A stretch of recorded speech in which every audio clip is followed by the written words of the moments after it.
kasih dan halo Pak Hatma. Nah, di sini untuk materi kelompok ke-1 berikutnya adalah terkait menganalisis ancaman anomali atau anomali keamanan siber threat intelligence pada perimeter keamanan. Nah, ini untuk anggotanya. Dan pertama yaitu pengertian threat intelligence. Dalam dunia keamanan siber, threat intelligence adalah proses pengumpulan, analisis, dan interpretasi data yang berkaitan dengan potensi atau ancaman nyata terhadap aset teknologi informasi. Tujuan utamanya dari threat intelligence adalah memberikan wawasan yang dapat ditindaklanjuti oleh tim keamanan untuk mengantisipasi, mendeteksi, dan merespon dari serangan siber secara lebih produktif. Yang pertama, untuk menentukan parameter kewajaran. Yang pertama, dari ruang lingkup aset TI diidentifikasi berdasarkan jenis dan kapabilitasnya. Ini perlu diidentifikasi semua aset TI yang berada dalam cakupan perimeter keamanan seperti server, firewall, router, dan lain-lain. Lalu pengelompokan berdasarkan fungsi dan perannya. Misal ada router atau firewall untuk kontrol lalu lintas, lalu server aplikasi untuk menyediakan layanan, dan endpoint user untuk titik akses ke jaringan. Lalu menentukan kapabilitas keamanan dari masing-masing tersebut. Berikutnya, parameter kewajaran didefinisikan berdasarkan kenormalan aset TI terkini. Nah, ini menentukan apa yang normal dari suatu aset. Contohnya seperti akses login normal yang terjadi pukul 8 sampai 18.00 dan rata-rata traffic hariannya. Kemudian sumber kenormalannya seperti log historis, pengalaman insiden sebelumnya, dan lain-lain.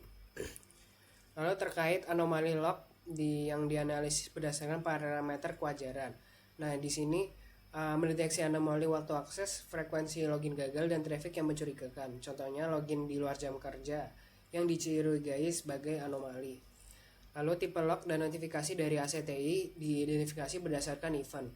Penjelasannya yaitu menentukan dari jenis log seperti firewall log, system log, web server log, dan lain-lain. Dan setiap log itu pasti punya event atau peristiwa, misal seperti file login, port scanning, multiple access attempt. Lalu log dari aset yang masuk dianalisis berdasarkan parameter kewajaran. Log yang diolah misal dengan SIEM lalu dibandingkan dengan baseline. Contohnya seperti port 80 yang buka 10 kali per hari, kini jadi 100 kali, dan itu berpotensi menjadi brute force. Lalu untuk log dari ACTI yang menjadi target ancaman dianalisis secara berkala. Nah, perlu dilakukannya monitoring berkelanjutan, entah mungkin itu real time atau semi real time. Lalu diterapkannya rotasi log, alert otomatis, threshold, peringatan.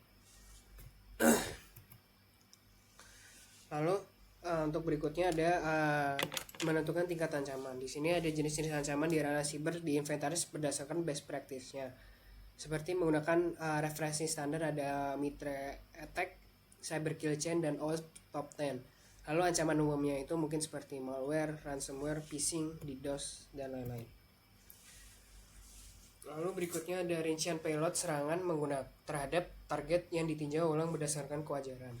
Nah, payload bagian dari serangan yang mengandung perintah atau yang dijalankan secara exploit. Lalu payload perlu diperiksa apakah normal terhadap kebiasaan sistem. Misal dari file exe yang mencurigakan yang muncul di folder user biasa. Lalu yang ketiga terkait rincian payload serangan diverifikasi untuk memastikan keabsahan dari serangan. Perlu adanya validasi seperti cek ke sandbox, cek hash dengan virus total, dan cek IP atau DNS. Lalu yang keempat ada tentang melakukan penelusuran terhadap threat intelligence. Nah, sumber data threat intelligence yang valid perlu ditentukan berdasarkan tipe organisasinya. Seperti pemerintah ada BSSN, swasta ada IBM Exports, internal ada log sendiri. Lalu sumber itu harus terpercaya dan sesuai dengan kebutuhan dari organisasi.